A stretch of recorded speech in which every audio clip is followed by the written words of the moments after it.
गौतम बुद्ध ऐसे हैं जैसे हिमाच्छादित हिमालय। पर्वत तो और भी हैं, हिमाच्छादित पर्वत और भी हैं, पर हिमालय अतुलनीय है, उसकी कोई उपमा नहीं। हिमालय बस हिमालय जैसा है, गौतम बुद्ध बस गौतम बुद्ध जैसे। पूरी मनुष्य जाति के इतिहास में वैसा महिमापूर्ण नाम दूसरा नहीं।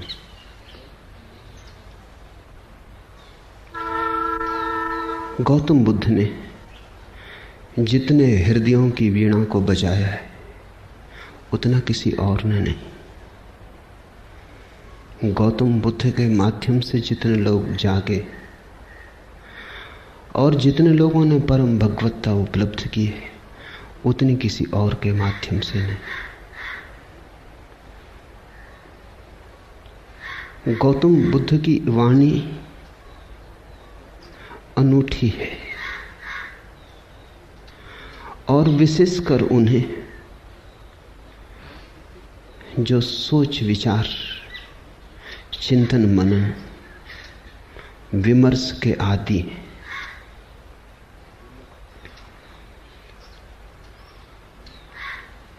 हृदय से भरे हुए लोग सुगमता से परमात्मा की तरफ चले जाते हैं,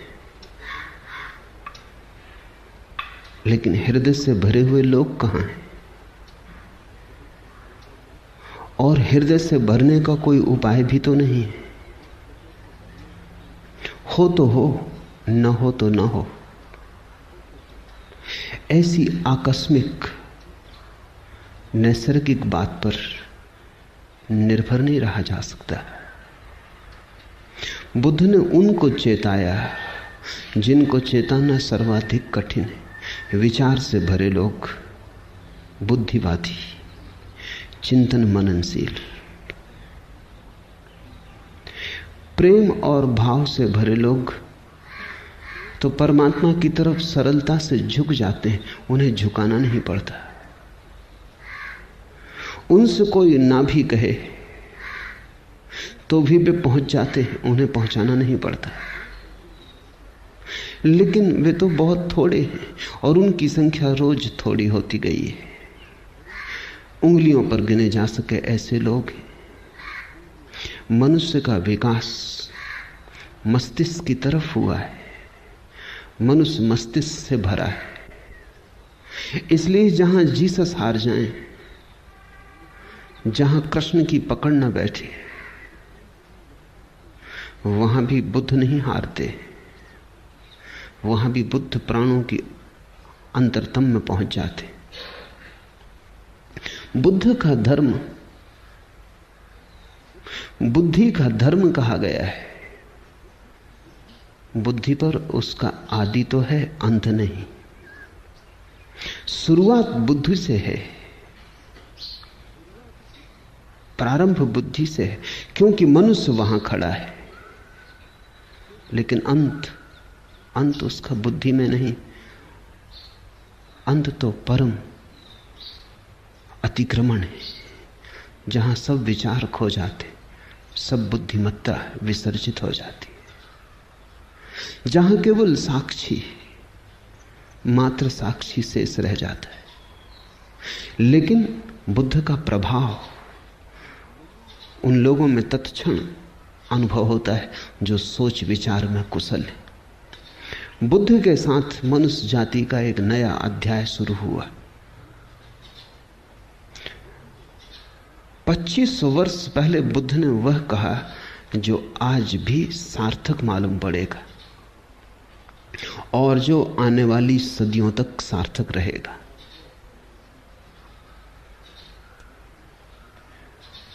बुद्ध ने विश्लेषण दिया, एनालिसिस दी, और जैसा सूक्ष्म विश्लेषण उन्होंने किया कभी किसी ने ना किया था और फिर दोबारा कोई ना कर पाया। उन्होंने जीवन की समस्या के उत्तर शास्त्र से नहीं दिए, विश्लेषण की प्रक्रिया से दिए। बुद्ध धर्म के पहले वैज्ञानिक, उनके साथ श्रद्धा और आस्था की जरूरत नहीं है, उनके साथ तो समझ पर्याप्त है। अगर तुम समझने को राजी हो तो तुम बुद्ध की नौका में सवार हो जाओगे। अगर श्रद्धा भी आएगी तो समझ की छाया होगी, लेकिन समझ के पहले श्रद्धा की मांग बुद्ध की नहीं। बुद्ध ये नहीं कहते कि जो मैं कहता हूं भरोसा कर लो। बुद्ध कहते हैं सोचो, विचारो, विश्लेषण करो, खोजो, पाओ अपने अनुभव से तो भरोसा कर लेना। दुनिया के सारे धर्मों ने भरोसे को पहले रखा है, सिर्फ बुद्ध को छोड़कर। दुनिया के सारे धर्मों में श्रद्धा प्राथमिक है, फिर ही कदम उठेगा। बुद्ध ने कहा अनुभव प्राथमिक है, श्रद्धा आनुषांगिक है। अनुभव होगा तो श्रद्धा होगी, अनुभव होगा तो आस्था होगी। इसलिए बुद्ध कहते हैं आस्था की कोई जरूरत नहीं है, अनुभव के साथ अपने से आ जाएगी, तुम्हें लानी नहीं। और तुम्हारी लाई हुई आस्था का मूल्य भी क्या हो सकता है? तुम्हारी लाई आस्था के पीछे भी छिपे होंगे तुम्हारे संदेह। तुम आरोपित भी कर लोगे विश्वास को तो भी विश्वास के पीछे अविश्वास खड़ा होगा। तुम कितनी ही दृढ़ता से भरोसा करना चाहो, लेकिन तुम्हारी दृढ़ता कपती रहेगी और तुम जानते रहोगे कि जो तुम्हारे अनुभव में नहीं उतरा है उसे तुम चाहो भी तो भी कैसे मान सकते हो, मान भी लो तो भी कैसे मान सकते हो। तुम्हारा ईश्वर कोरा शब्द जाल होगा जब तक अनुभव की किरण न उतरी हो। तुम्हारे मोक्ष की धारणा मात्र शाब्दिक होगी जब तक मुक्ति का थोड़ा स्वाद तुम्हें न लगा हो। बुद्ध ने कहा मुझ पर भरोसा मत करना, मैं जो कहता हूं उस पर इसलिए भरोसा मत करना कि मैं कहता हूं।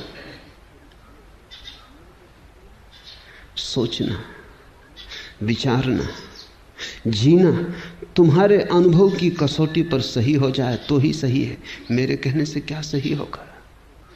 बुद्ध के अंतिम वचन हैं अपदीपो भव, अपने दिए खुद बनना। और तुम्हारी रोशनी में तुम्हें जो दिखाई पड़ेगा फिर तुम करोगे भी क्या? आस्था ना करोगे तो करोगे क्या? आस्था सहज होगी, उसकी बात ही उठानी व्यर्थ है। बुद्ध का धर्म विश्लेषण का धर्म है, लेकिन विश्लेषण से शुरू होता है, समाप्त नहीं होता। वहां समाप्त तो परम संश्लेषण पर होता है। बुद्ध का धर्म संदेह का धर्म है, लेकिन संदेह से यात्रा शुरू होती है, समाप्त नहीं होती। समाप्त तो परम श्रद्धा पर होती। इसलिए बुद्ध को समझने में बड़ी भूल हुई, क्योंकि बुद्ध संदेह की भाषा बोलते तो लोगों ने समझा ये संदेहवादी है। हिंदू तक न समझ पाए, जो जमीन पे सबसे ज्यादा पुरानी कौम है। बुद्ध निश्चित ही बड़े अनूठे रहे होंगे, तभी तो हिंदू तक समझने से चूक गए। हिंदुओं तक कोई आदमी खतरनाक लगा, घबराने वाला लगा। हिंदुओं को भी लगा कि ये तो सारे आधार गिरा देगा धर्म के। और यही आदमी है जिसने धर्म के आधार पहली दफा ढंग से रखे। श्रद्धा पर भी कोई आधार रखा जा सकता है, अनुभव पर ही आधार रखा जा सकता है। अनुभव की छाया की तरह श्रद्धा उत्पन्न होती। श्रद्धा अनुभव की सुगंध है, और अनुभव के बिना श्रद्धा अंधी है। और जिस श्रद्धा के पास आंख ना हो, उससे तुम सत्य तक पहुंच पाओगे? बुद्ध ने बड़ा दुस्साहस किया। बुद्ध जैसे व्यक्ति पर भरोसा करना एकदम सुगम होता है। उसके उठने बैठने में प्रामाणिकता होती है, उसके शब्द शब्द में वजन होता है, उसके होने का पूरा ढंग स्वयं सिद्ध होता है। उस पर श्रद्धा आसान हो जाती है। लेकिन बुद्ध ने कहा तुम मुझे अपनी बैसाखी मत बनाना। तुम अगर लंगड़े हो, मेरी बैसाखी के सहारे चल लिए, कितनी दूर चलोगे? मंजिल तक न पहुंच पाओगे। आज मैं साथ हूं, कल मैं साथ न रहूंगा, फिर तुम्हें अपने ही पैरों पर चलना है। मेरी रोशनी से मत चलना, क्योंकि थोड़ी देर को संग साथ हो गया है अंधेरे जंगल में। तो मेरी रोशनी में थोड़ी देर रोशन हो लोगे, फिर हमारे रास्ते अलग हो जाएंगे। मेरी रोशनी मेरे साथ होगी, तुम्हारा अंधेरा तुम्हारे साथ होगा। अपनी रोशनी पैदा करो, अप दीपो भव। ये बुद्ध का धम्मपद। कैसे वो रोशनी पैदा हो सकती है अनुभव की, उसका विश्लेषण है। श्रद्धा की कोई मांग नहीं है, श्रद्धा की कोई आवश्यकता भी नहीं है। इसलिए बुद्ध को लोगों ने नास्तिक कहा, क्योंकि बुद्ध ने यह भी नहीं कहा कि तुम परमात्मा पर श्रद्धा करो। तुम कैसे करोगे श्रद्धा?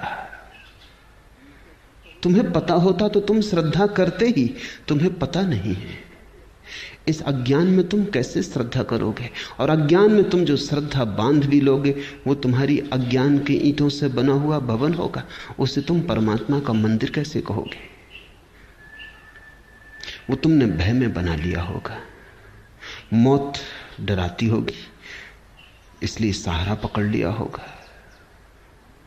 यहां जिंदगी हाथ से जाती मालूम होती होगी, इसलिए स्वर्ग की कल्पनाएं कर ली होंगी।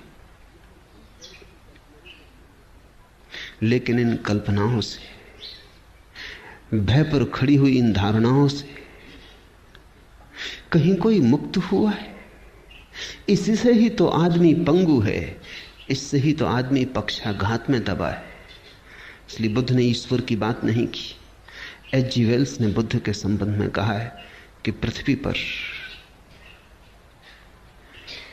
इस जैसा ईश्वरीय व्यक्ति और इस जैसा ईश्वर विरोधी व्यक्ति एक साथ पाना कठिन। So godlike and so godless. अगर तुम ईश्वरीय प्रतिभाओं को खोजने निकलो तो तुम बुद्ध से ज्यादा ईश्वरीय प्रतिभा कहां पाओगे? सो गॉडलेस, और फिर भी इतना ईश्वर शून्य, ईश्वर की बात ही नहीं की। इस शब्द को ही गंदा माना, इस शब्द का उच्चार नहीं किया। इससे यह मत समझ लेना कि ईश्वर विरोधी थे बुद्ध। उच्चार नहीं किया क्योंकि उस परम शब्द का उच्चार किया नहीं जा सकता। उपनिषद कहते हैं ईश्वर के संबंध में कुछ कहा नहीं जा सकता, लेकिन इतना तो कह ही देते। बुद्ध ने इतना भी ना कहा। वो परम उपनिषद, उनके पार उपनिषद नहीं जाता। जहां उपनिषद समाप्त होते हैं वहां बुद्ध शुरू होते। आखिर इतना तो कह ही दिया, रोक ना सके अपने को कि ईश्वर निर्गुण है, तो निर्गुण उसका गुण बना दिया। कहा कि ईश्वर निराकार है, तो निराकार उसका आकार हो गया। लेकिन बिना कहे न रह सके। उपनिषद के ऋषि भी बोल गए,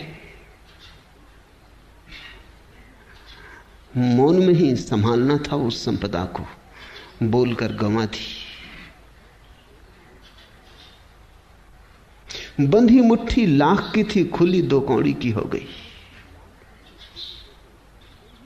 वो बात ऐसी थी कि कहनी नहीं थी, क्योंकि तुम जो कुछ भी कहोगे वो गलत होगा। यह कहना भी कि परमात्मा निराकार है गलत है, क्योंकि निराकार भी एक धारणा है। वो भी आकार से ही जुड़ी है। आकार के विपरीत होगी तो भी आकार से संबंधित है। निराकार का क्या अर्थ होता है?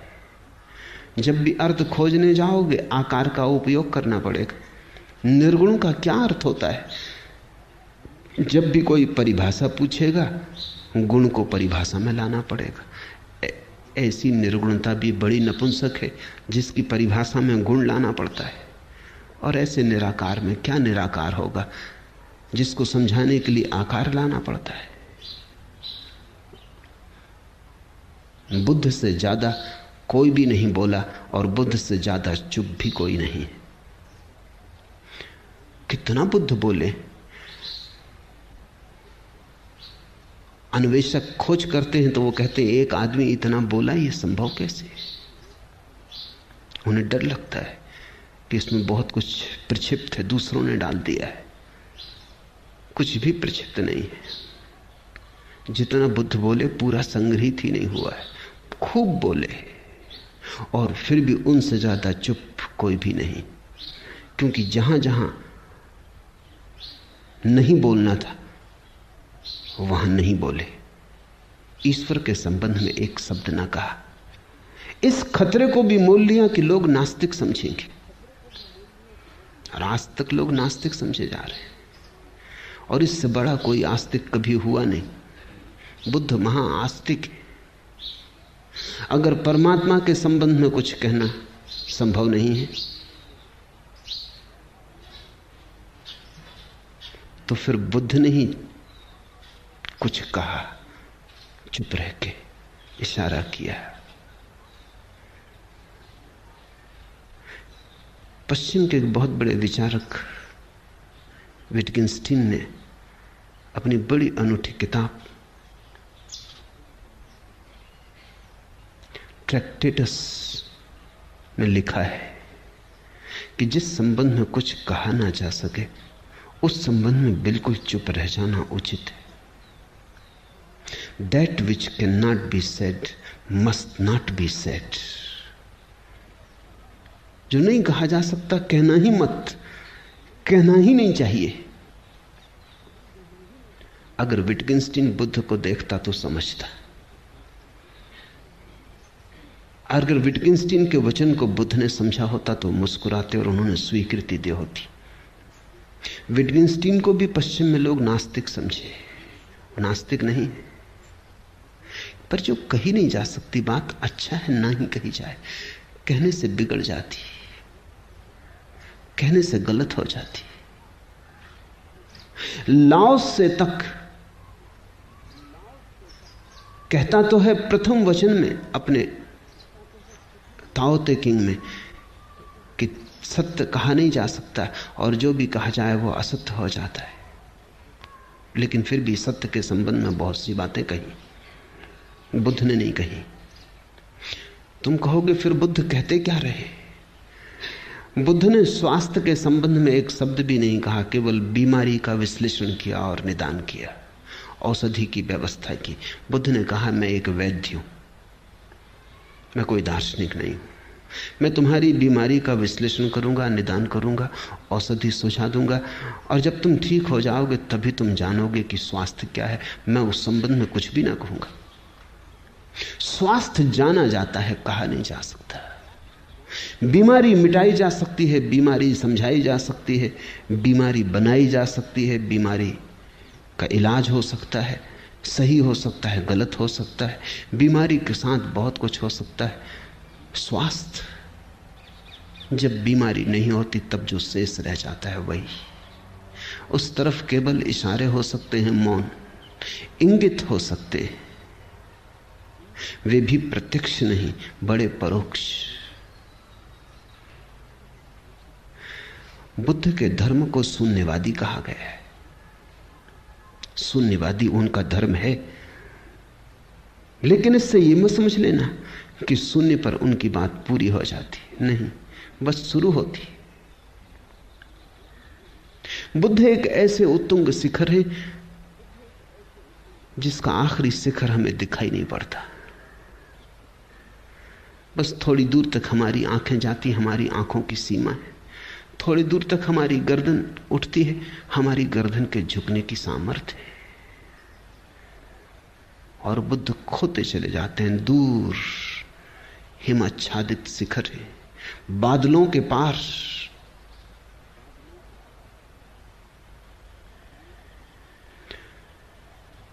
उनका प्रारंभ तो दिखाई पड़ता है, उनका अंत दिखाई नहीं पड़ता।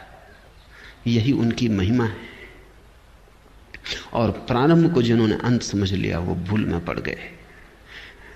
प्रारंभ से शुरू करना, लेकिन जैसे जैसे तुम शिखर पर उठने लगोगे और आगे दिखाई पड़ने लगा। और आगे दिखाई पड़ने लगेगा। बहुत लोग बोले, बहुत लोगों ने मनुष्य के रोग का विश्लेषण किया है, लेकिन ऐसा सचोट नहीं।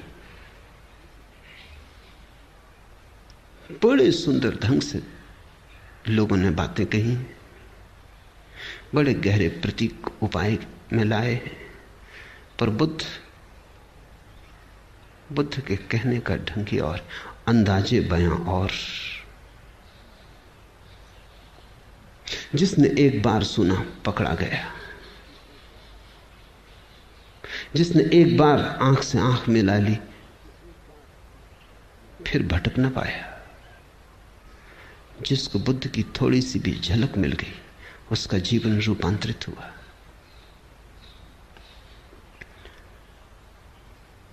आज से 2500 वर्ष पूर्व जिस दिन बुद्ध का जन्म हुआ, घर में उत्सव मनाया जाता था। सम्राट के घर बेटा पैदा हुआ था, पूरी राजधानी सजी थी। रात भर लोगों ने दिए जलाए, नाचे, उत्सव का क्षण था। बूढ़े सम्राट के घर बेटा पैदा हुआ था, बड़े दिन की प्रतीक्षा पूरी हुई थी, बड़ी पुरानी अभिलाषा थी पूरे राज्य की। मालिक बूढ़ा होता जाता था और नए मालिक की कोई खबर न थी, इसलिए बुद्ध को सिद्धार्थ नाम दिया। सिद्धार्थ का अर्थ होता है अभिलाषा का पूरा हो जाना। पहले ही दिन जब द्वार पर बैंड बाजे बजते थे, शहनाई बजती थी, फूल बरसाए जाते थे महल में, चारों तरफ प्रसाद बंटता था, हिमालय से भागा हुआ एक वृद्ध तपस्वी द्वार पर खड़ा हुआ आकर। उसका नाम था असीता। सम्राट भी उसे सम्मान करता था और कभी असीता राजधानी नहीं आया था। जब कभी जाना था तो शुद्धोधन को, सम्राट को स्वयं उसके दर्शन करने जाना होता था। ऐसे बचपन के साथी थे। फिर शुद्धोधन सम्राट हो गया, बाजार की दुनिया में उलझ गया, असीता महातपस्वी हो गया, उसकी ख्याति दूर दिगंत तक फैल गई। असीता को द्वार पर आए देखकर शुद्धोधन ने कहा, आप और यहां क्या हुआ, कैसे आना हुआ, कोई मुसीबत है, कोई अड़चन है, कहें। असीता ने कही, नहीं कोई मुसीबत नहीं, कोई अड़चन, तुम्हारे घर बेटा पैदा हुआ, उसके दर्शन को आया हूं। शुद्धोधन तो समझ ना पाया। सौभाग्य की घड़ी थी ये कि असीता जैसा तपस्वी और बेटे के दर्शन को आया। भागा गया अंतःगृह में, नवजात शिशु को लेकर बाहर आ गया। असीता झुका और उसने शिशु के चरणों में सिर रख दिए और कहते हैं शिशु ने अपने पैर उसकी जटाओं में उलझा दिए। फिर तब से आदमी की जटाओं में बुद्ध के पैर उलझे, फिर आदमी छुटकारा नहीं पा सका। और असीता हंसने लगा और रोने भी लगा। और शुद्धोधन ने पूछा कि शुभ घड़ी में आप रोते क्यों हैं?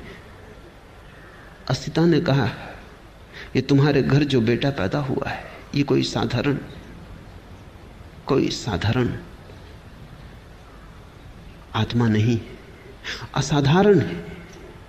कई सदियां बीत जाती, ये तुम्हारे लिए ही सिद्धार्थ नहीं है, ये अनंत अनंत लोगों के लिए सिद्धार्थ है। अनेकों की अभिलाषाएं इससे पूरी होंगी। हंसता हूं कि इसके दर्शन मिल गए, हंसता हूं, प्रसन्न हूं कि इसने मुझ बूढ़े की जटाओं में अपने पैर उलझा दिए। ये सौभाग्य का क्षण है। रोता इसलिए हूं कि जब ये कली खिलेगी, फूल बनेगी, जब दिगंत में इसकी सुवास उठेगी और इसकी सुवास की छाया में करोड़ों लोग राहत लेंगे, तब मैं न रहूंगा। ये मेरा शरीर छूटने के करीब आ गया। और एक बड़ी अनूठी बात असीता ने कही है, वो ये कि अब तक आवागमन से छूटने की आकांक्षा थी, वो पूरी भी हो गई। आज पछतावा होता है, एक जन्म अगर और मिलता है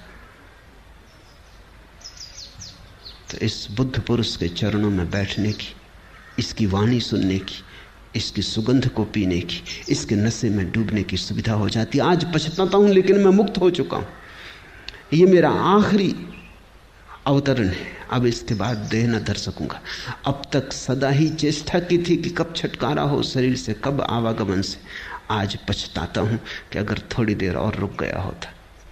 इसे तुम थोड़ा समझो। बुद्ध के फूल के खिलने के समय असीता चाहता है कि अगर मोक्ष भी दांव पर लगता हो तो कोई हर्जा नहीं।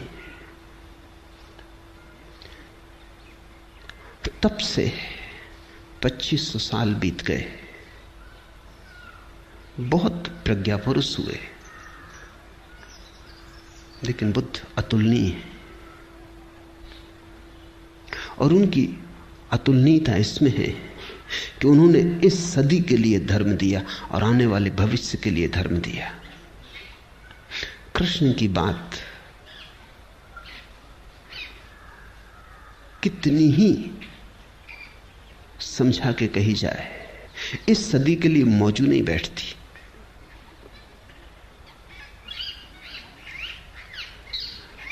फासला बड़ा हो गया है, बड़ा अंतराल पड़ गया है।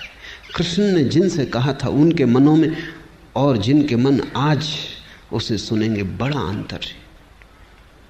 बुद्ध की कुछ बात ऐसी है कि ऐसा लगता है अभी अभी उन्होंने कही। बुद्ध की बात को समसामयिक बनाने की जरूरत नहीं है, वो समसामयिक है, वो कंटेम्पररी है।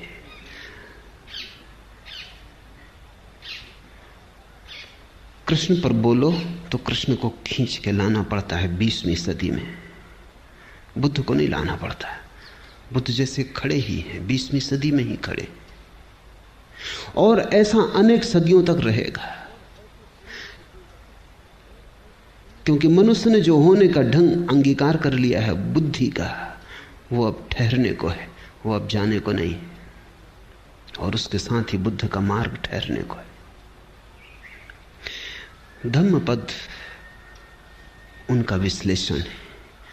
उन्हें जो जीवन की समस्याओं की गहरी छानबीन की है उसका विश्लेषण है। एक एक शब्द को गौर से समझने की कोशिश करना, क्योंकि ये कोई सिद्धांत नहीं है जिन पर तुम श्रद्धा कर लो। ये तो निष्पत्तियां हैं प्रयोग की। अगर तुम भी इनके साथ विचार करोगे तो ही इन्हें पकड़ पाओगे। ये आंख बंद करके स्वीकार कर लेने का सवाल नहीं है, ये तो बड़े सोच विचार मनन का सवाल है।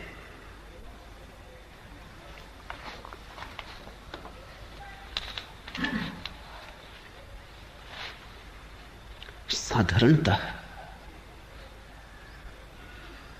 आदमी की जिंदगी क्या है? कुछ सपने, कुछ टूटे फूटे सपने, कुछ अभी भी साबित भविष्य की आशा में अटके। आदमी की जिंदगी क्या है? अतीत के खंडहर, भविष्य की कल्पनाएं। आदमी का पूरा होना क्या है? चले जाते, उठते हैं, बैठते हैं, काम करते हैं, कुछ पक्का पता नहीं क्यों, कुछ साफ जाहिर नहीं कहां जा रहे, बहुत जल्दी में भी जा रहे हैं, बड़ी पहुंचने की तीव्र उत्कंठा है, लेकिन कुछ पक्का नहीं कहां पहुंचना चाहते, किस तरफ जाते हो। कल मैं एक गीत पढ़ता था शाहिर का, न कोई ज्यादा न कोई मंजिल न रोशनी का सुराग, न कोई ज्यादा न कोई मंजिल न रोशनी का सुराग, भटक रही है खलाओं में जिंदगी मेरी। न कोई रास्ता, न कोई मंजिल, रोशनी का सुराग भी नहीं, कोई एक किरण भी नहीं, और पूरी जिंदगी अंधेरी घाटियों में, शून्य में भटक रही है। भटक रही है खलाओं में जिंदगी मेरी। ऐसी ही मनुष्य की दशा है सदा से। बहुत सी झूठी मंजिलें भी तुम बना लेते हो। राहत के लिए कुछ तो चाहिए। सत्य बहुत कड़वा है, और अगर सत्य के साथ तुम खड़े हो जाओ तो खड़े होना भी मुश्किल मालूम होगा। सिगमंड फ्रायड ने कहा है कि आदमी बिना झूठ के जी नहीं सकता। झूठ सहारा है। तो हम झूठी मंजिलें बना लेते हैं। असली मंजिल का तो कोई पता नहीं। बिना मंजिल के जीना असंभव। कैसे जियोगे बिना मंजिल के? अगर ये पक्का ही हो जाए कि पता ही नहीं कहां जा रहे हैं, तो पैर कैसे उठेंगे? यात्रा कैसे होगी? तो हम कल्पित मंजिल बना लेते, एक झूठी मंजिल बना लेते।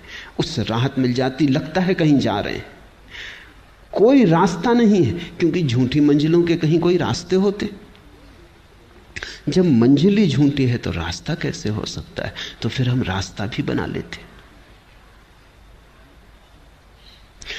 रास्ता बना लेते हैं, मंजिल बना लेते हैं। सब कल्पित, सब मन के जाल, सब सपने।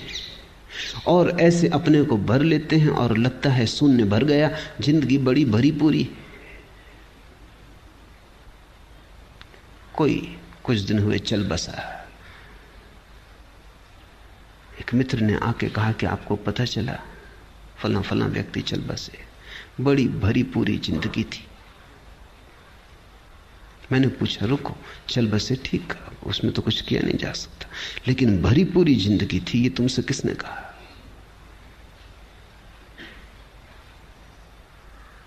शायद उन्होंने सोच के कहा भी नहीं था। थोड़े झिझके कहा, मैं तो ऐसे ही कह रहा था, कहने की बात थी। पर मैंने कहा तो तुम भी सोचते होगे कि बड़ी भरी पूरी जिंदगी थी, मैं उनको जानता हूं। और अगर तुम मुझसे पूछो तो कुछ भी नहीं हुआ, क्योंकि वो मरे हुए ही थे। अब मरा हुआ मर जाए, इसमें कौन सी बड़ी घटना हो गई? जिंदा वो कभी थे नहीं, क्योंकि जिंदगी तो सत्य के साथ ही उपलब्ध होती है, और कोई जिंदगी नहीं है। लेकिन जो झूठ के साथ जी रहा है वो भी सोचता है जिंदगी भरी पूरी। कितने झूठ तुमने बना रखे। लड़का बड़ा होगा, शादी होगी, बच्चे होंगे, धन कमाएगा, यश पाएगा, और तुम मर रहे हो। और तुम्हारे बाप भी ऐसे ही मरे कि तुम बड़े होगे, कि शादी होगी, कि धन कमाओगे, और तुम्हारा लड़का भी ऐसे ही मरेगा। जिंदगी बड़ी भरी पूरी जा रही है। बाप बेटे के लिए मर जाता है, बेटा अपने बेटे के लिए मर जाता है, ऐसा एक दूसरे पे मरते चले जाते। कोई जीता नहीं। मरना इतना आसान, जीना इतना कठिन। लोग सोचते हैं मौत बड़ी दुस्तर है, गलत सोचते हैं। मौत में क्या दुस्तरता है, क्षण में मर जाते हो। जिंदगी दुस्तर है, 70 साल जीना होता है, और बिना झूठ के तुम जीना नहीं जानते हो, तो तुम 1000 तरह के झूठ खड़े कर लेते हो। यश, पद, प्रतिष्ठा, सफलता, धन। जब इनसे चूक जाते हो तो धर्म, मोक्ष, स्वर्ग, परमात्मा, आत्मा, ध्यान, समाधि पर तुम कुछ ना कुछ, ताकि अपने को भरे रखो। और ध्यान रखना, बुद्ध का सारा जोर झूठ से खाली हो जाने पर है। सत्य से भरना थोड़ी पड़ता है। झूठ से खाली हुए तो जो शेष रह जाता है वही सत्य। गई बीमारी, जो बचा वही स्वास्थ्य है।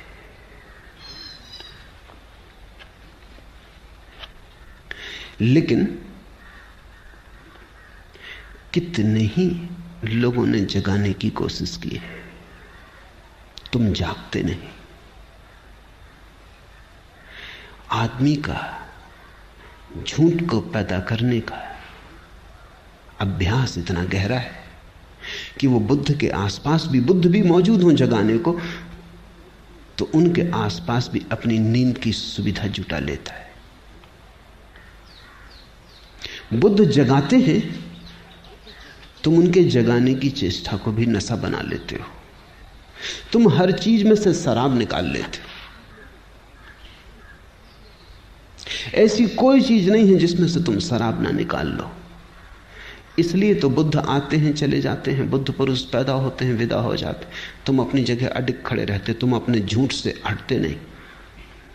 शायद बुद्ध पुरुषों ने जो कहा उसको भी तुम अपने झूठ में सम्मिलित कर लेते हो। क्या है तुम्हारे झूठ का राज? अहंकार। अहंकार सरासर झूठ है। ऐसी कोई चीज कहीं है नहीं।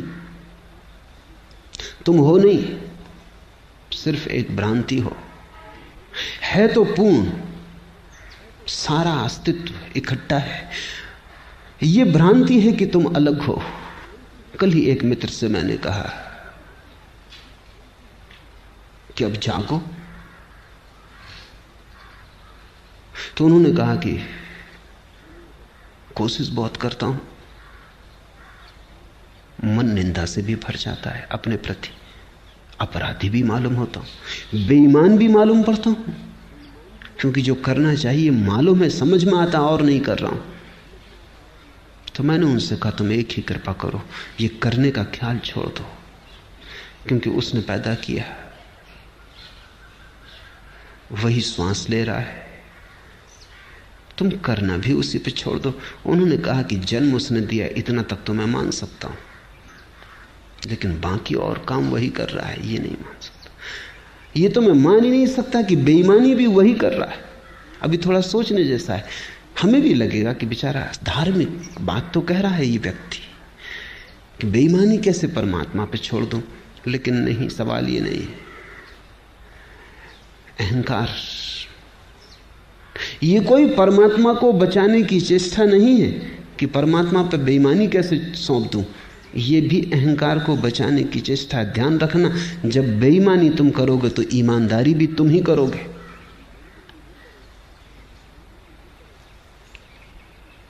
लेकिन जब जन्म भी तुम्हारा अपना नहीं है और मौत भी तुम्हारी अपनी नहीं है, तो दोनों के बीच में तुम्हारा अपना कुछ कैसे हो सकता है? जब दोनों छोर पर आए, जब जन्म के पहले कोई और के हाथ में तुम हो, मौत के बाद किसी और के हाथ में, तो ये बीच की थोड़ी सी जो घड़ियां हैं, इनमें तुम अपने को सोच लेते हो अपने हाथ में, वही भ्रांति हो जाती है।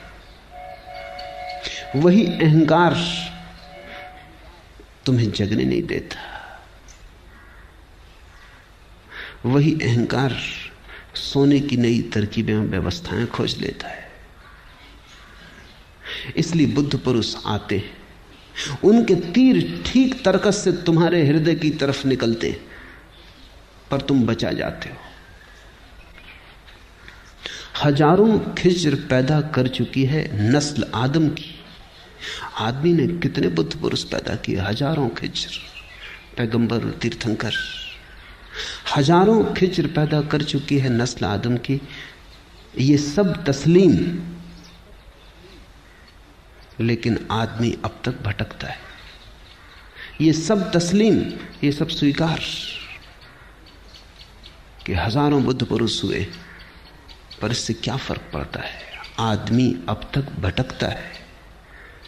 आदमी भटकना चाहता है? कहता तो आदमी यही है कि भटकना नहीं चाहता।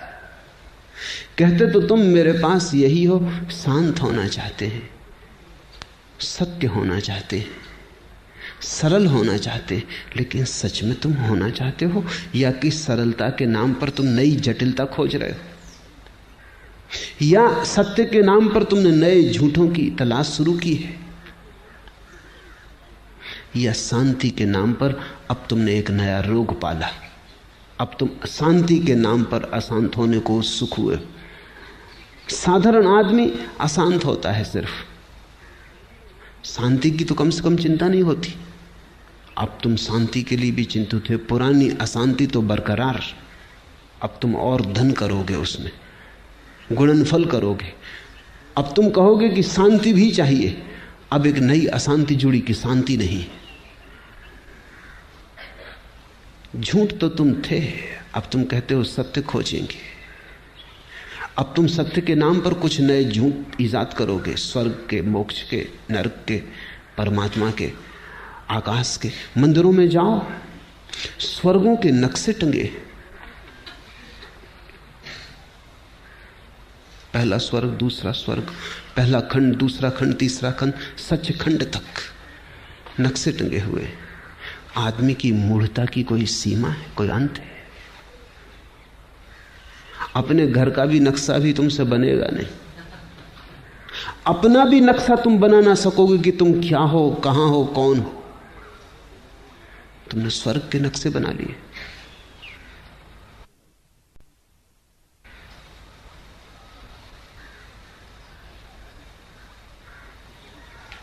एक दुकान पर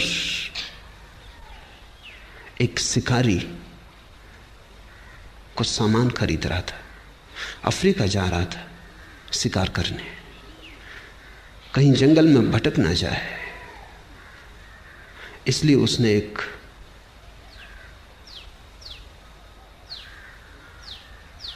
यंत्र खरीदा, दिशा सूचक यंत्र, कंपास। और तो सब ठीक था, उसने खोल के देखा, लेकिन कंपास में पीछे एक आईना भी लगा था। ये उसकी समझ में ना आया। कभी ये कोई कंपास है या किसी स्त्री का साज श्रृंगार का सामान? इसमें आईना किस लिए लगा है? ये दिशा सूचक यंत्र है, इसमें आईने की क्या जरूरत? उसने दुकानदार से पूछा कि और सब तो ठीक है, लेकिन ये मेरी समझ में नहीं आया कि इसमें आईना क्यों लगा। दुकानदार ने, ये इसलिए कि जब तुम भटक जाओ तो कंपास तो बताएगा स्थान, आईने में तुम देख लेना ताकि पता चल जाए कौन भटक गया है। कहाँ भटक गए हो ये तो कंपास से पता चल जाए, लेकिन कौन भटक गया है अपना पता नहीं। स्वर्ग के नक्शे बना दिए।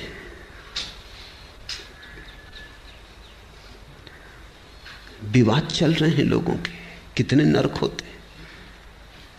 हिंदू कहते हैं 3, जैन कहते हैं 7। बुद्ध ने बड़ी मजाक की, उन्होंने कहा 700।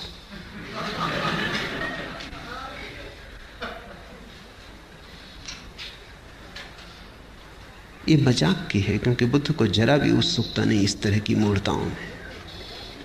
लेकिन मजाक भी नहीं समझ पाते लोग। बुद्ध के मानने वाले हैं जो कहते हैं कि नहीं 700 ही होते हैं, इसलिए कहे। मैं तुमसे कहता हूं 7000।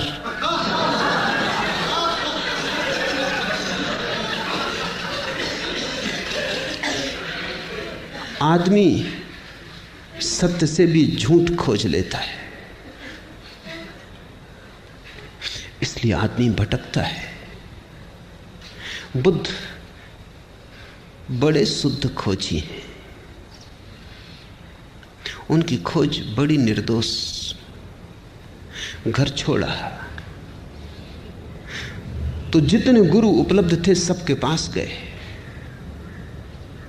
गुरु उनसे थक गए, क्योंकि असली शिष्य आ जाए तभी पता चलता है कि गुरु गुरु है या नहीं।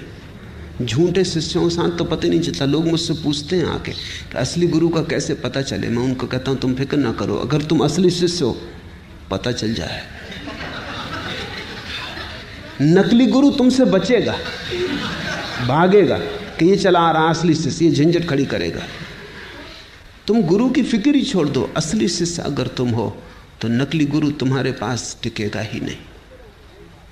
तुम टिके रहना, वो ही भाग जाएगा। जिब्रान की कहानी है कि एक आदमी गांव गांव कहता फिरता था कि मुझे स्वर्ग का पता है, जिनको आना हो मेरे साथ आ जाओ। कोई आता नहीं था, लेकिन लोगों को 1000 दूसरे काम। कोई स्वर्ग जाने की इतनी जल्दी वैसे भी किसी को नहीं। लोग स्वर्गीय तो मजबूरी में होते, जब हाथ पैर ही नहीं चलते हो लोग मरघट पे पहुंचा आते तब स्वर्गीय होते। कोई स्वर्गीय होने को राजी नहीं था। लोग कहते आपकी बात सुनते जचती, जब जरूरत होगी तब उपयोग करेंगे, मगर अभी कृपा करें, अभी हमें जाना नहीं।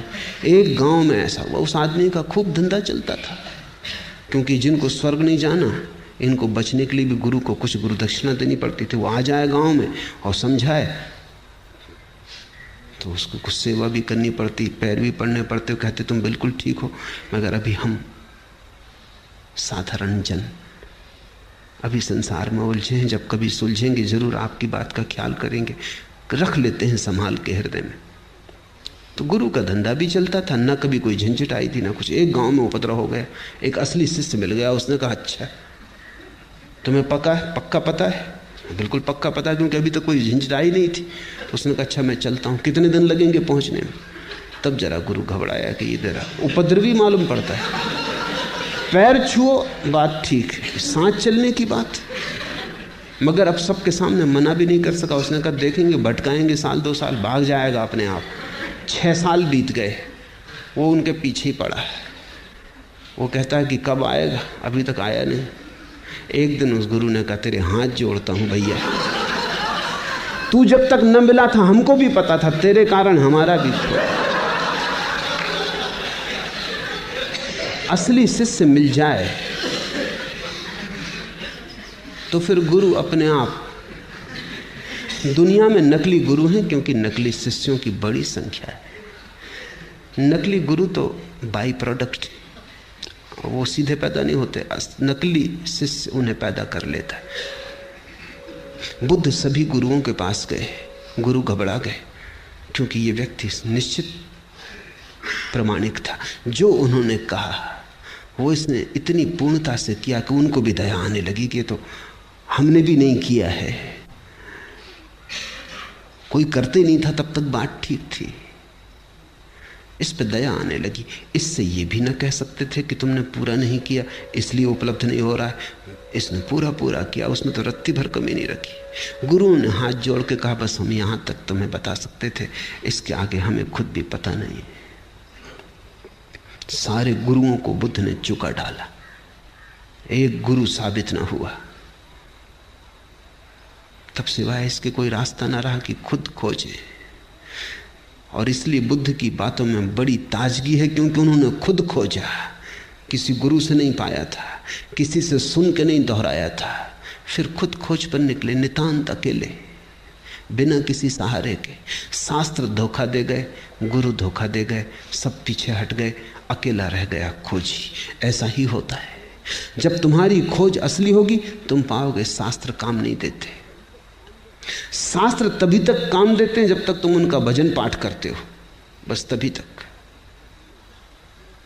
अगर तुमने यात्रा शुरू की तुम तत्क्षण पाओगे शास्त्र में 1000 गलतियां हैं, होनी ही चाहिए, क्योंकि हजारों साल तक हजारों लोगों से दोहराते रहे, बनाते रहे,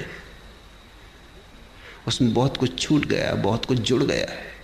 लेकिन ये तो पता तुम्हें तभी चलेगा जब तुम यात्रा करोगे। एक तुम नक्शा लिए घर में बैठे हो, उसकी तुम पूजा करते हो, कैसे पता चलेगा? यात्रा पर निकलो तब तुम्हें पता चलेगा, अरे इस नक्शे में नदी बताई है, यहाँ कोई नदी नहीं। इस नक्शे में पहाड़ बताया है, यहाँ कोई पहाड़ नहीं। इस नक्शे में कहा बाएं मुड़ना, बाएं मुड़ो तो गड्ढे, यात्रा होती नहीं। दाएं मुड़ो तो ही हो सकती है। जब तुम यात्रा पर निकलोगे तभी परीक्षा होती है तुम्हारे नक्शों की, उसके बिना कोई परीक्षा नहीं। जो भी यात्रा पर गए उन्होंने शास्त्र को सदा कम पाया। जो भी यात्रा पर गए उन्होंने गुरुओं को कम पाया। जो भी यात्रा पर गए उन्हें एक बात अनिवार्य रूपेण पता चली कि प्रत्येक को अपना मार्ग स्वयं ही खोजना पड़ता है। दूसरे से सहारा मिल जाए बहुत, पर कोई दूसरा तुम्हें मार्ग नहीं दे सकता, क्योंकि दूसरा जिस मार्ग पर चला था तुम उस पर कभी भी ना चलोगे। वो उसके लिए था, वो उसका था, वो उसके स्वभाव में अनुकूल बैठता था। और प्रत्येक व्यक्ति अद्वितीय है। बुद्ध ने यह घोषणा की कि प्रत्येक व्यक्ति अद्वितीय है, इसलिए एक ही राजपथ पर सभी नहीं जा सकते, सबकी अपनी पगडंडी होगी। इसलिए सद्गुरु तुम्हें रास्ता नहीं देता, केवल रास्ते को समझने की परख देता है। सद्गुरु तुम्हें विस्तार के नक्शे नहीं देता, केवल रोशनी देता है ताकि तुम खुद विस्तार देख सको, नक्शे तय कर सको। क्योंकि नक्शे रोज बदल रहे हैं। जिंदगी कोई स्थिर बात नहीं है, जड़ नहीं है। जिंदगी प्रवाह है। जो कल था वो आज नहीं है, जो आज है वो कल नहीं होगा। सद्गुरु तुम्हें प्रकाश देता, रोशनी देता, दिया देता हाथ में कि ये दिया ले लो, अब तुम खुद खोजो और निकल जाओ। और ध्यान रखना, खुद खोजने से जो मिलता है वही मिलता है। जो दूसरा दे दे वो मिला हुआ है ही नहीं। दूसरे का दिया छीना जा सकता है, खुद का खोजा भर नहीं छीना जा सकता। और जो छिन जाए वो कोई अध्यात्म है, जो छीना ना जा सके वही।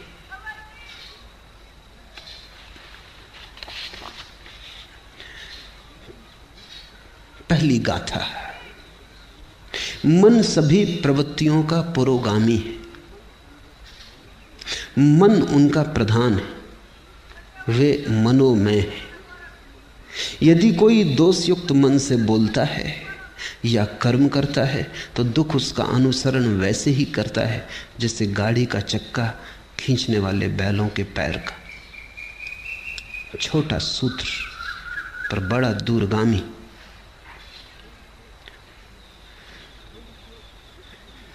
ध्यान रखना, बुद्ध किसी शास्त्र को नहीं दोहरा रहे हैं, बुद्ध से शास्त्र पैदा हो रहा है।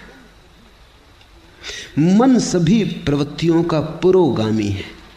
कोई भी वृत्ति उठती है, राह पर तुम खड़े हो, एक सुंदर कार निकली, क्या हुआ तुम्हारे मन में? एक छाप पड़ी, एक काली कार निकली, एक प्रतिबिंब गूंजा। कार के निकलने से वासना पैदा नहीं होती।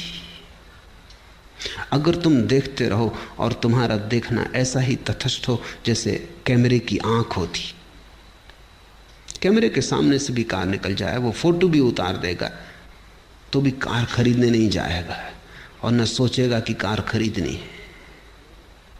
अगर तुम वहां खड़े हो और कैमरे जैसी तुम्हारी आंख है, तुमने सिर्फ देखा, काली कार गुजर गई, चित्र बना गया, एक छाया आई गई, कुछ भी कठिनाई नहीं। लेकिन जब ये काली छाया कार की तुम्हारे भीतर से निकल रही, तब तुम्हारे मन में एक कामना जगी, ऐसी कार मेरे पास हो। मन में एक विकार उठा, एक लहर उठी, जैसे पानी में किसी ने कंकड़ फेंका और लहर उठी। कार तो जा चुकी, अब लहर तुम्हारे साथ है। अब ये लहर तुम्हें चलाएगी, तुम धन कमाने में लगोगे या तुम चोरी करने में लगोगे या किसी की जेब काटोगे। अब तुम कुछ करोगे। अब वृत्ति ने तुम्हें पकड़ा। अब वृत्ति तुम्हारी कभी क्रोध करवाएगी अगर कोई बाधा डालेगा। अगर कोई मार में आएगा तो तुम हिंसा करने को उतारू हो जाओगे, मरने मारने को उतारू हो जाओगे। अगर कोई सहारा देगा तो तुम मित्र हो जाओगे, कोई बाधा देगा तो शत्रु हो जाओगे। अब तुम्हारी रातें इसी सपने से भर जाएंगी। बस ये कार तुम्हारे आसपास घूमने लगेगी। जब तक ये ना हो जाए तुम्हें चैन ना मिलेगा। और मजा ये है कि वर्षों की मेहनत के बाद जिस दिन ये तुम्हारी हो जाएगी, तुम अचानक पाओगे कार तो अपनी हो गई, लेकिन अब इन वर्षों की बेचैनी का अभ्यास हो गया। अब बेचैनी नहीं छोड़ती। कार तो अपनी हो गई लेकिन बेचैनी नहीं जाती, क्योंकि बेचैनी का अभ्यास हो गया। अब तुम इस बेचैनी के लिए नया कोई यात्रा पथ खोजोगे। बड़ा मकान बनाना है, हीरे ज़वारात खरीदने हैं। अब तुम कुछ और करोगे, क्योंकि अब बेचैनी तुम्हारी आदत हो गई। और अब इस बेचैनी का तुम क्या करोगे? इस सालों तक बेचैनी को संभाला, कार तो मिल गई, लेकिन अब कार का मिलना न मिलना बराबर। अब ये बेचैनी पकड़ गई। इसलिए तो धनी बहुत लोग हो जाते हैं और धनी नहीं हो पाते, क्योंकि जब वे धनी होते हैं तब तक बेचैनी अभ्यास का हो गया उसका। जब तक धनी हुए तब तक चैन से ना रह सके। सोचा कि जब धनी हो जाएंगे तब चैन से रह लेंगे, लेकिन चैन कोई इतनी आसान बात है। अगर बेचैनी का अभ्यास घना हो गया तो धनी तो तुम हो जाओगे, बेचैनी कहाँ जाएगी? तब और धनी होने की दौड़ लगती और मन कहता और धनी हो जाएं फिर। लेकिन सारा जाल मन का है। बुद्ध ने अपनी एक एक वृत्ति को जांचा और पाया कि वृत्ति मन के सरोवर में उठी लहर है। वृत्ति का मतलब ही लहर होता है। वो मन का कप जाना है। अगर मन निष्कंप रह जाए तो कोई वृत्ति पैदा नहीं होती। अगर मन कप गया तो वृत्ति पैदा हो जाती। फिर कोई फर्क नहीं पड़ता कि किस चीज से कपता है। आज से 2500 साल पहले बुद्ध के समय में कार तो नहीं थी, तो कई नासमझ सोचते हैं कि तब बड़ी शांति थी क्योंकि कार नहीं थी, तो कार की तो चिंता पैदा ही नहीं हो सकती थी। हवाई जहाज नहीं था तो हवाई जहाज खरीदना, इसकी चिंता तो पैदा नहीं हो सकती थी। लेकिन तुम गलती में हो, चिंताएं इतनी ही थी क्योंकि किसी के पास शानदार बैलगाड़ी थी, बग्घी थी, वो चिंता पैदा करवाती थी। किसी के पास शानदार घोड़ा था, वो चिंता पैदा करवाता था। चिंता के लिए विषय से कोई फर्क नहीं पड़ता। तुम लहर सरोवर में उठाने के लिए एक कंकड़ फेंको या कोहिनूर हीरा फेंको, इससे कोई फर्क नहीं पड़ता। कोहिनूर हीरा भी वृत्ति उठाता है, साधारण कंकड़ भी उतनी ही वृत्ति उठाता, उतनी ही लहर उठाता है। पानी फिक्र नहीं करता कि तुमने कोहिनूर फेंका कि कंकड़ फेंका, कुछ फेंका, बस इतना काफी है। मन में कुछ भी फेंका और उपद्रव शुरू हुआ। मन सभी प्रवृत्तियों का पुरोगामी, मन उनका प्रधान है, वे मनोमय है। यदि कोई दोषयुक्त मन से बोलता है या कर्म करता है तो दुख उसका अनुसरण वैसे ही करता है जैसे गाड़ी का चक्का खींचने वाले बैलों के पैर का। बुद्ध ने एक सूत्र पाया, जीवन में दुख है, हम भी जीवन में दुखी हैं। और जब हमें दुख पकड़ता है तो हम पूछते हैं किसने दुख पैदा किया, कौन मेरा दुख पैदा कर रहा है? पत्नी, पति, बेटा, बाप, मित्र, समाज, कौन मेरा दुख पैदा कर रहा है? आर्थिक व्यवस्था, सामाजिक ढांचा, कौन मेरा दुख पैदा कर रहा है? मार्क्स से पूछो तो वो कहता है दुख पैदा हो रहा है क्योंकि समाज का आर्थिक ढांचा गलत है, गरीबी है, अमीरी है, इसलिए दुख पैदा हो रहा है। फ्रायड से पूछो तो वो कहता है दुख इसलिए पैदा हो रहा है कि मनुष्य को अगर उसकी वृत्तियों के प्रति पूरा खुला छोड़ दिया जाए तो वो जंगली जानवर जैसा हो जाता है। दुख पैदा होगा उससे, सभ्यता नष्ट हो जाएगी। अगर उसे संभाला बुझाया जाए, तैयार किया जाए, परिष्कृत किया जाए तो दमन हो जाता है। दमन होने से दुख पैदा होता है। इसलिए फ्रायड ने कहा दुख कभी भी ना मिटेगा। अगर आदमी को बिल्कुल खुला छोड़ दो तो मारकाट हो जाएगी क्योंकि आदमी के भीतर 1000 तरह की जानवरी वृत्तियां हैं। अगर दबाओ, ढंग का बनाओ, सज्जन बनाओ तो दमन हो जाता है। दमन होता है तो दुख होता रहता है, वृत्तियां पूरी नहीं हो पाती। पूरी करो तो मुसीबत, न पूरी करो तो मुसीबत। तो फ्रायड ने तो अंत में कहा कि आदमी जैसा है कभी सुखी हो ही नहीं सकता, सुख असंभव है। फ्रायड और मार्क्स, इनका विश्लेषण ही अगर अकेला विश्लेषण होता तो पक्का है कि आदमी कभी सुखी नहीं हो सकता। क्योंकि रूस में गरीब अमीर मिट गए लेकिन दुख नहीं मिटा। गरीब अमीर मिट गए तो दूसरे वर्ग खड़े हो गए। कोई पद पर है, कोई पद पर नहीं है, कोई कम्युनिस्ट पार्टी में है, कोई कम्युनिस्ट पार्टी में नहीं है। जो पद पर है वो इतना शक्तिशाली हो गया है जितना धनी पुराने दिनों में कभी भी न था, और जो पद पर नहीं है वो इतना निर्बल हो गया है जितना भूखा भिखमंगा गरीब कभी नहीं था। धनी के हाथ में इतनी ताकत कभी नहीं थी जितनी रूस में पदाधिकारी के हाथ में। संघर्ष वहीं के वहीं खड़ा है, भेद वहीं के वहीं खड़ा है। वर्ग नए बन गए, पुराने मिटे। तो कुछ ऐसा लगता है आदमी बीमारी बदलता जाता है। क्रांतियों के नाम से केवल बीमारी बदलती, कुछ भी बदलता नहीं। ऊपर के ढंग बदलते हैं, भीतर का रोग जारी रहता है। सब क्रांतियां व्यर्थ हो गई। सिर्फ बुद्ध की एक क्रांति अभी भी सार्थकता रखती। बुद्ध कहते हैं तुम्हारे मन में ही कारण है। बाहर खोजने गए, पहला कदम ही गलत पड़ गया, अब तुम ठीक कभी ना हो पाओगे। तुम्हारे मन में ही दुख का कारण है। जब भी तुम किसी को दुख देना चाहते हो तुम दुख पाओगे। जब भी तुम दुख देने की आकांक्षा से भरे किसी विचार के पीछे जाते हो तुम दुख के बीज बो रहे हो। दूसरे को दुख मिलेगा या नहीं मिलेगा, तुम्हें दुख जरूर मिलेगा। तुम अगर आज दुख पा रहे हो तो बुद्ध कहते हैं कल बोए बीजों का फल है, और अगर कल तुम चाहते हो दुख न पाओ तो आज कृपा करना, आज बीज मत बोना। यदि कोई दोषयुक्त मन से बोलता है, सोचता है, व्यवहार करता है या वैसे कर्म करता है, तो दुख उसका अनुसरण वैसे ही करता है जैसे गाड़ी जाती तो बैलों के पीछे चाक चले आते। तुम्हारे मन में अगर किसी को भी दुख देने का जरा सा भी भाव है तो तुम अपने लिए बीज बो रहे हो, क्योंकि तुम्हारे मन में जो दुख देने का बीज है वो तुम्हारे ही मन की भूमि में गिरेगा, किसी दूसरे की मन की भूमि में नहीं गिर सकता। बीज तो तुम्हारे भीतर है, वृक्ष भी तुम्हारे भीतर ही होगा, फल भी तुम ही भोगोगे।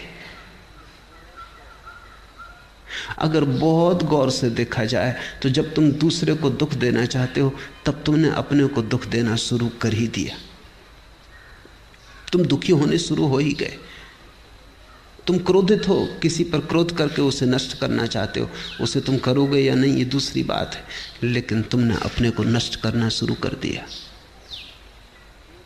बुद्ध कहते थे क्रोध से बड़ी कोई मूढ़ता नहीं। दूसरे के कसूर के लिए तुम अपने को दंड देते हो। एक आदमी ने तुम्हें गाली थी, कसूर उसका होगा, अब क्रोधित तुम हो रहे हो, दंड तुम अपने को दे रहे हो, कसूर उसका था। इससे ज्यादा मूढ़ता और क्या हो सकती। उसने गाली दी, उसकी समस्या है, तुम क्यों बीच में आते हो? तुम गाली मत लो, लेने पर निर्भर है, लेना आवश्यक नहीं। आप मुझे गाली दे सकते हैं लेकिन लेने पर थोड़ी मजबूर कर सकते। देना आपके बस में, लेना मेरे बस में। उस मालकियत को मुझसे कोई कभी नहीं छीन सकता। मैं कह सकता हूं कि नहीं लेता, फिर तुम क्या करोगे? तुम्हारी गाली तुम ही पर लौट जाएगी। तुमने गाली देने के लिए जो तैयारी में दुख भोगा वो भोगा, अब गाली लौटेगी तब तुम जो दुख भोगोगे वो भोगोगे। जब हम किसी चीज को अपने मन के भीतर ले लेते तभी वो सक्रिय हो जाती, और दूसरे से लेने की कोई जरूरत नहीं है। तुम अपने भीतर ही इतने दुख के बीज पैदा करते रहते हो अकारण।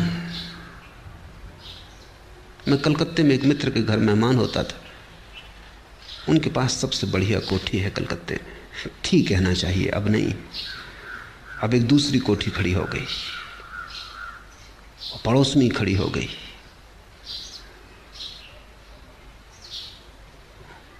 जब मैं उनके घर मेहमान होता था तो वो हमेशा अपने मकान में मुझे ले जाते।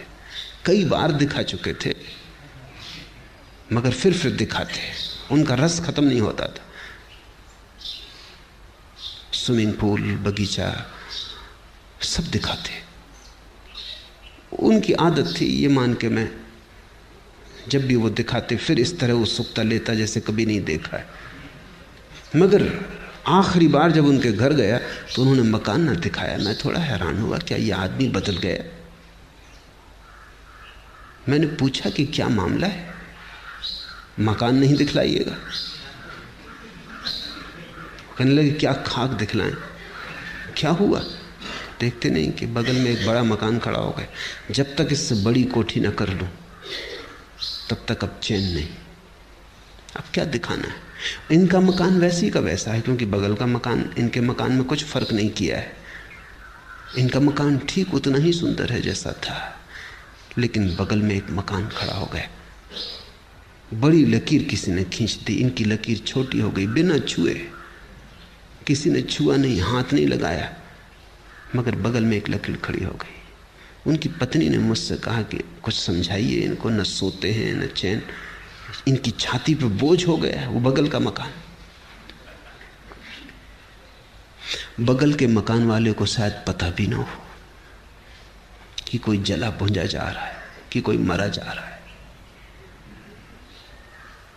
मगर इस आदमी ने अपने भीतर एक बीज बो लिया। ये उस मकान से नहीं आया है, क्योंकि इसकी पत्नी को कोई तकलीफ नहीं, इसकी पत्नी भी वही है, इसे कोई तकलीफ नहीं है, मकान से नहीं आया है, इसके अपने भीतर के मन का रोग है, एक ईर्ष्या जगी, अहंकार को चोट लगी है। मैंने उनसे कहा कि मैं सदा जानता था कभी न कभी ये झंझट होगी। आप अपने मन में अपने मकान का इतना रस लेते कि कोई भी मकान अगर खड़ा हो गया तो आप जी ना सकोगे, क्योंकि सदा आपको देख के मुझे ऐसा लगा ये मकान आपके लिए नहीं है, आप मकान के लिए हो। आप मालिक नहीं हो, ये मकान मालिक है। आप वस्तु को अपना सब संभाल दिए, दे दिए वस्तुओं को, आप गुलाम हो गए। मुझे डर था कि कभी न कभी ये होगा, कोई मकान बड़ा बगल में खड़ा हो जाएगा तो तुम न झेल पाओगे। वो रुग्ण रहने लगे जब से वो मकान बन गया।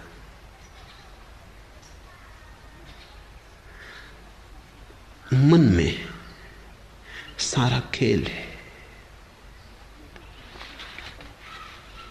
यही जिंदगी मुसीबत, यही जिंदगी मसरत, यही जिंदगी हकीकत, यही जिंदगी फसाना। कैसी मन की व्याख्या है, कैसे तुम देखते हो, कैसे तुम सोचते हो, कैसी तुम व्याख्या करते हो जीवन की, सब उस पर निर्भर है। मन सभी प्रवृत्तियों का पुरोगामी है, मन उनका प्रधान है। यदि कोई प्रसन्न मन से बोलता है या कर्म करता है तो सुख उसका अनुसरण करता है, वैसे ही जैसे कभी साथ न छोड़ने वाली छाया।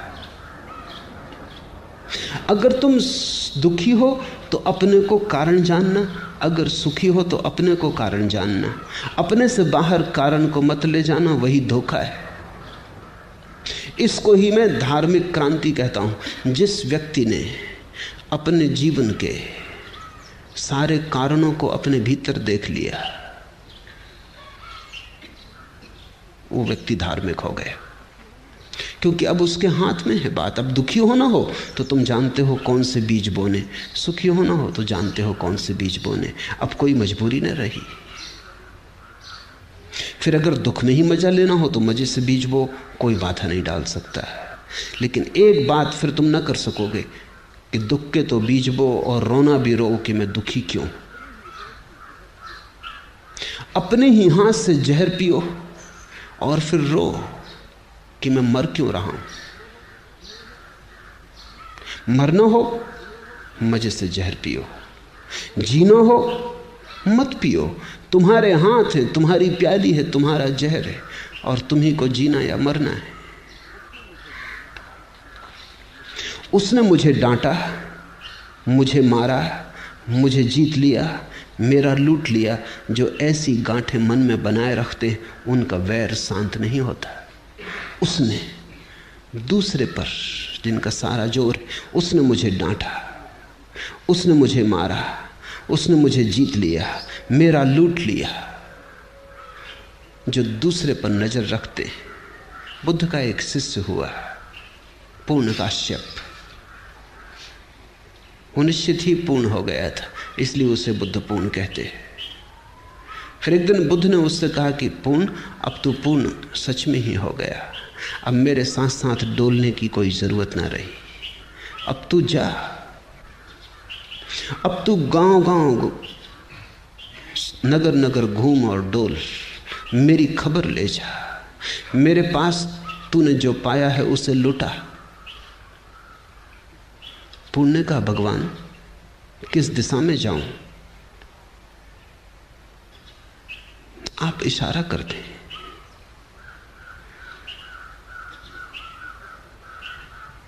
बुद्ध ने कहा तू खुद ही चुन ले, अब तू खुद ही समर्थ है, अब मेरे इशारे की भी कोई जरूरत ना रही।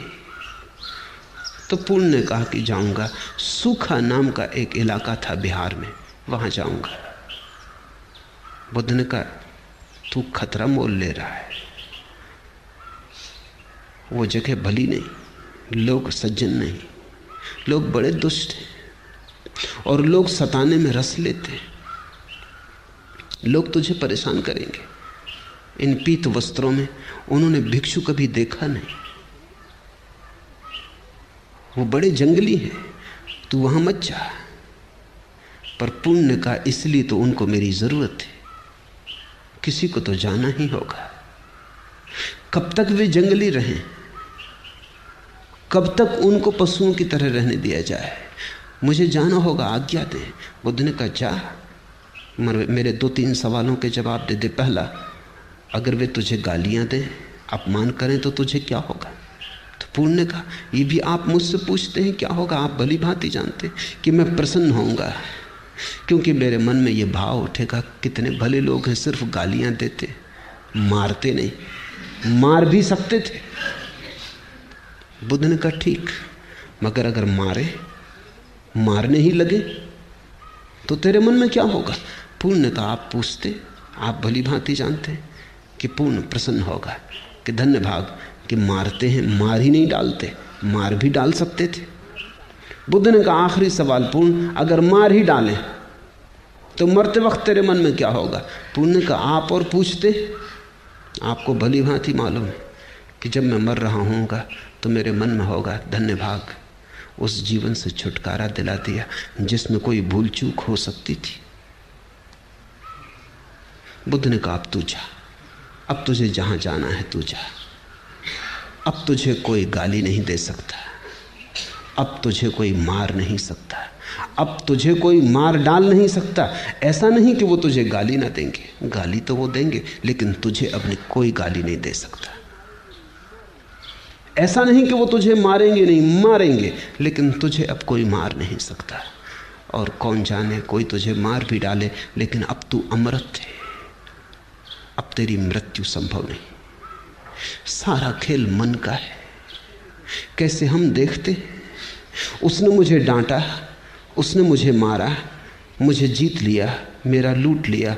जो ऐसी गांठें मन में नहीं बनाए रखते हैं उनका वैर शांत हो जाता है। और वैर नरक है, कहीं और कोई नरक नहीं।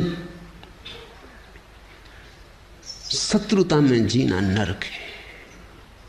तुम जितनी शत्रुता अपने चारों तरफ बनाते हो उतना तुम्हारा नरक बड़ा हो जाता है। तुम जितनी मित्रता अपने चारों तरफ बनाते हो उतना स्वर्ग खड़ा हो जाता है। स्वर्ग मित्रों के बीच जीने का नाम है, नरक शत्रुओं के बीच जीने का नाम है। और सब तुम पे निर्भर है। नरक कोई भौगोलिक जगह नहीं है और न कोई स्वर्ग कोई भौगोलिक जगह है। नक्शों में मत पड़ना। मनोदशाएं, स्टेट्स ऑफ माइंड। जब तुम सारे जगत को मित्र की तरह देखते हो, ऐसा नहीं कि सारा जगत मित्र हो जाएगा, इस भूल में मत पड़ना। लेकिन तुम जब सारे जगत को मित्र की भांति देखते हो, तुम्हारे लिए जगत मित्र हो गया, तुम्हारे शत्रु समाप्त हो गए। और अगर कोई तुम्हारी शत्रुता करेगा तो वो शत्रुता उसके मन में होगी, वो उसकी पीड़ा पाएगा, लेकिन तुम्हें कोई पीड़ा नहीं दे सकता। इस संसार में वैर से वैर कभी शांत नहीं होता, अवैर से ही वैर शांत होता है। यही सनातन धर्म है, यही नियम है। नहीं वैरेन वैरानी समंतीद कुदाचनम, अवैरेन चा समंती एस धम्मो सनातनो। यही सनातन धर्म है। शत्रुता से शत्रुता समाप्त नहीं होती, क्रोध से क्रोध समाप्त नहीं होता, वैर से वैर नहीं मिटता। और जितना वैर बढ़ता जाता है उतना तुम अपने चारों तरफ अपने हाथों नरक निर्मित करते चले जाते हो। ये जगत तुम्हारी कृति है, तुम चारों तरफ अपना परिवेश बनाते हो। ये बात तुम्हें दिखाई पड़ जाए, ये इशारा तुम्हें समझ आ जाए तो तुम्हें फिर कोई दुख नहीं दे सकता। तुम्हारा स्वभाव तब सुख हो जाएगा। फैलाओ मैत्री। महावीर ने कहा है मिट्टी में सब भूएसु वैरम मच्छ न के नहीं। मेरी मित्रता सबसे है, सारे विश्व से, सब भूतों से, सब भूएसु, और वैर मेरा किसी से भी नहीं। महावीर के कानों में भी खीले ठोकने वाले मिल गए, पत्थर मारने वाले मिल गए, महावीर को गांव-गांव से खदेड़ कर बाहर निकालने वाले मिल गए, लेकिन महावीर यही कहते रहे, वैरम मच न के नहीं, मेरी किसी से कोई शत्रुता नहीं। उनकी होगी, उनका हिसाब वो जाने। अभी कुछ दिन पहले मैं एक कहानी कह रहा था कि दो मनोवैज्ञानिक, एक ही मकान में उनका दफ्तर था, रोज सुबह आते, लिफ्ट में सवार होते, अक्सर साथ साथ सवार होते। वो जो लिफ्ट को चलाने वाला सेवक था वो बड़ा हैरान था। जब भी वे दोनों साथ साथ जाते तो पहले एक मनोवैज्ञानिक उतरता, 10वीं 12वीं मंजिल पे कहीं। जब भी वो उतरता, दरवाजे से लौट के दूसरे मनोवैज्ञानिक के ऊपर थूकता, चला जाता अपनी तरफ, और दूसरा चुपचाप अपना रुमाल निकाल के अपना मुंह पोंछ लेता, टाई पोंछ लेता, या कोट पे पड़ गया होता थूक पोंछ लेता, रख लेता और अपना बस तैयारी करने लगता, क्योंकि 15वें या 20वें मंजिल पे उसको उतरना। आखिर उस लिफ्ट मैन को और संभालना मुश्किल हो गया। एक दिन उसने कहा कि बात बहुत हो जा रही, ये मामला क्या है, ये आदमी क्यों आपके ऊपर थूकता है? तो उस मनोवैज्ञानिक ने कहा, ये उसकी समस्या है, उसी से पूछो, मेरा इसमें कोई हाथ ही नहीं, ये समस्या उसकी है, उसी से पूछो, बेचारा जरूर कोई ना कोई पागलपन उसे सवार है, मेरा तो कुछ भी नहीं बिगड़ता, पहुंच लेता हूं, उसकी सोचो, असली तकलीफ वही पा रहा है। थूकने के पहले तकलीफ पाता होगा, थूकते वक्त तकलीफ पाता है, पीछे तकलीफ पाता होगा, क्योंकि समस्या उसकी है, वही कुछ कर रहा है, हम तो केवल दर्शक हैं। अगर जीवन को ऐसे देखने की कला आ जाए तो फिर तुम्हें कोई दुख नहीं दे सकता। दूसरा देना भी चाहे तो ये उसकी समस्या है। और तुम इस भ्रांति में कभी मत पड़ना कि वैर से तुम दूसरों के वैर को मिटा दोगे, कभी कोई नहीं मिटा पाया। प्रेम से ही मिटता है वैर, करुणा से ही मिटता है क्रोध। इस संसार में वैर से वैर कभी शांत नहीं होते, अवैर से ही होते, यही सनातन नियम है। ये बुद्ध के धर्म की आधारशिला है। और थोड़ा सोचो भी कि कौन तुम्हें सुख दे पाता है, कौन तुम्हें दुख दे पाता है, सब तुम्हारे मन का ही हिसाब है। अभी घड़ी भर पहले जो बात सुख देती थी, घड़ी भर बाद दुख देने लगती। अभी जो बात दुख दे रही, घड़ी भर बाद सुख दे सकती। तुम्हारी व्याख्या, तुम कैसे उस बात को पकड़ते हो, क्या उस बात को रंग देते हो, क्या रूप देते हो। और अगर तुम्हें यह दिखाई पड़ जाए कि कोई दूसरा सुख नहीं दे सकता, तो दुख कैसे देगा? किसने तुम्हें कभी कोई सुख दिया, याद है कुछ? किसने तुम्हें कभी कोई आनंद दिया, याद है कुछ? और जब किसी ने कोई सुख नहीं दिया तो दुख कोई क्या देगा? मैं एक गीत कल पढ़ता था, बात मूल्यवान लगी। डरूं में किस लिए गुस्से से, प्यार में क्या था। मैं अब खिजा जो रोऊं, बहार में क्या था। डरूं में किस लिए गुस्से से, प्यार में क्या था। जब दूसरे के प्यार से कुछ न मिला, तब उसके गुस्से से क्या परेशान होना है। जब प्यार ही कुछ न दे सका तो गुस्सा क्या छीन लेगा।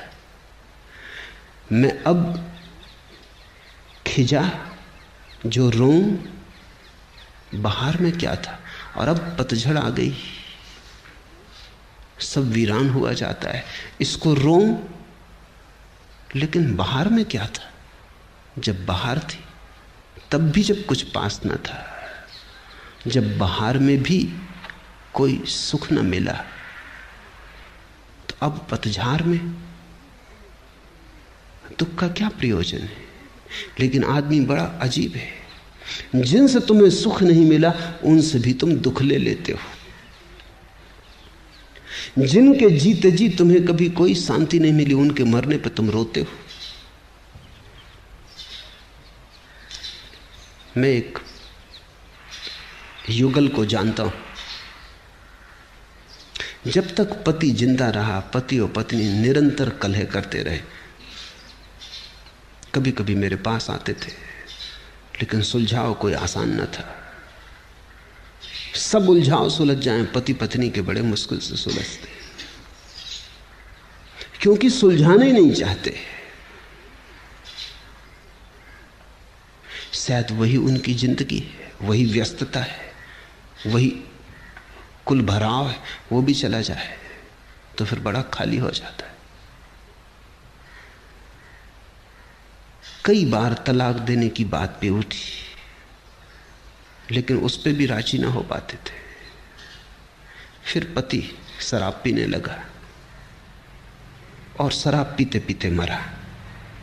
जवान ही था, अभी कोई 36 साल उम्र थी, ज्यादा नहीं थी। जब मर गया तो पत्नी मेरे पास आई, छाती पीट पीट कर रोने लगी।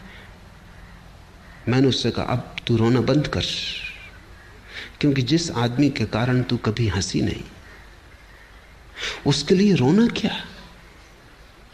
और मैं जानता हूं कि 1000 बार तेरे मन में यह सवाल उठता रहा होगा कि यह आदमी मर ही जाए तो अच्छा।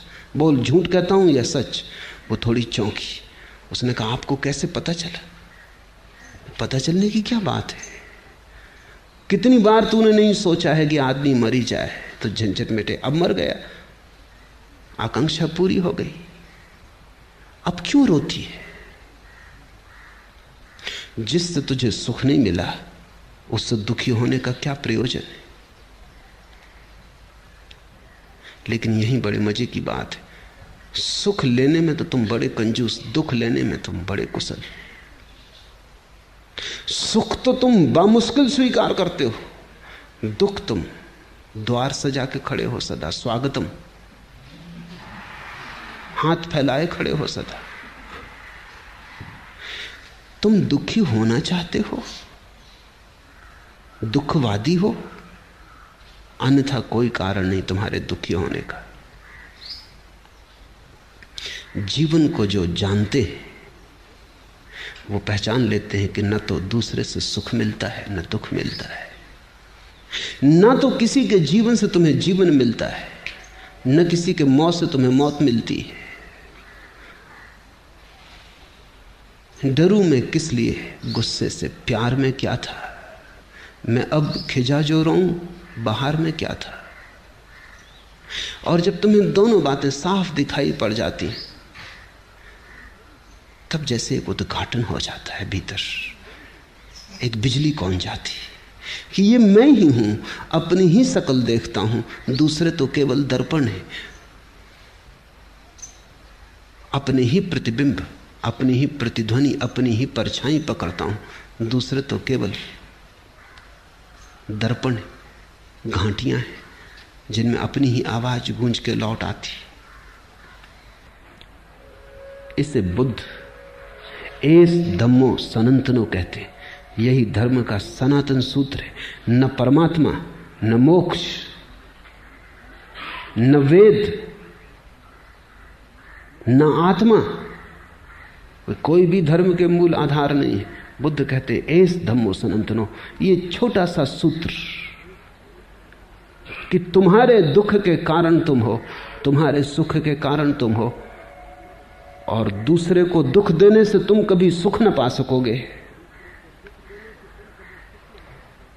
दूसरे को सताने से कभी तुम उत्सव न मना सकोगे।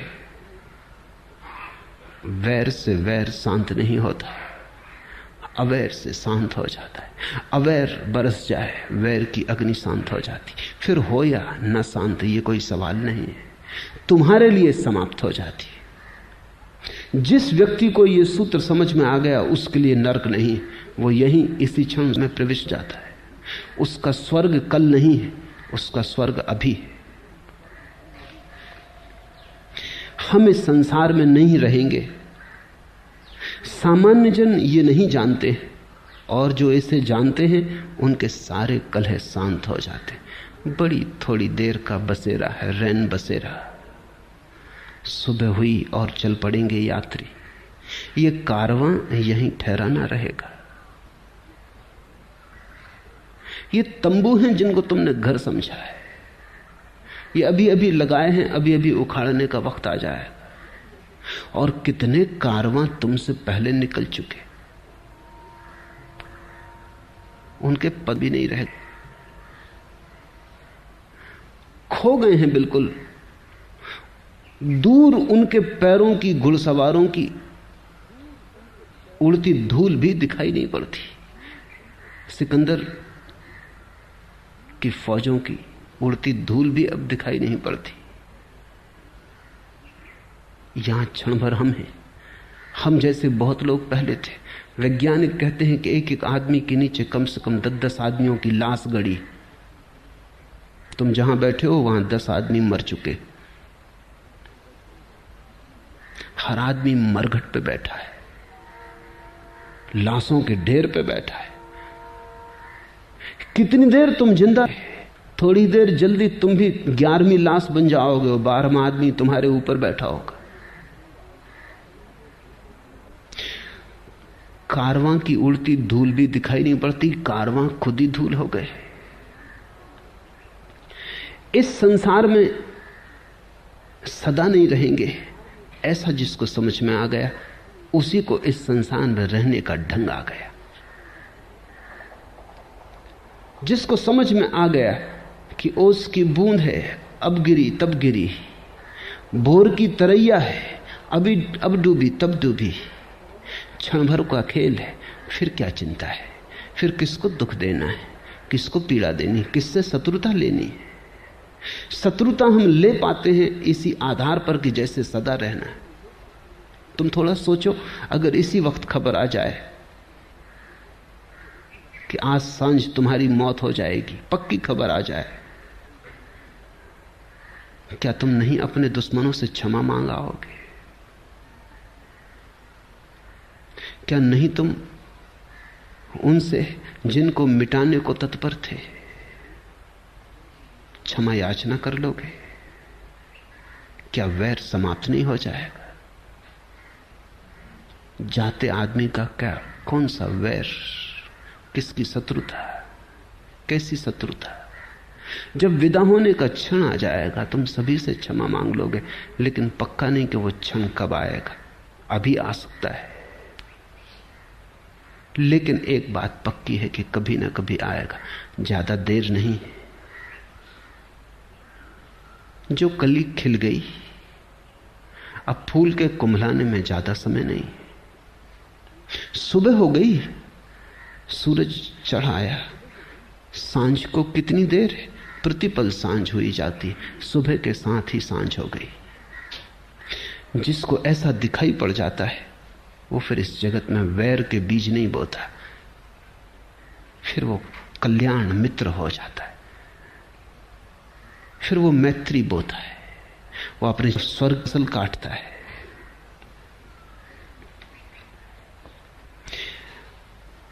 हम इस संसार में नहीं रहेंगे, सामान्य जन ये नहीं जानते, ऐसे जीते हैं जैसे सदा यहां रहना है, उसी से सारी भूल हो जाती है।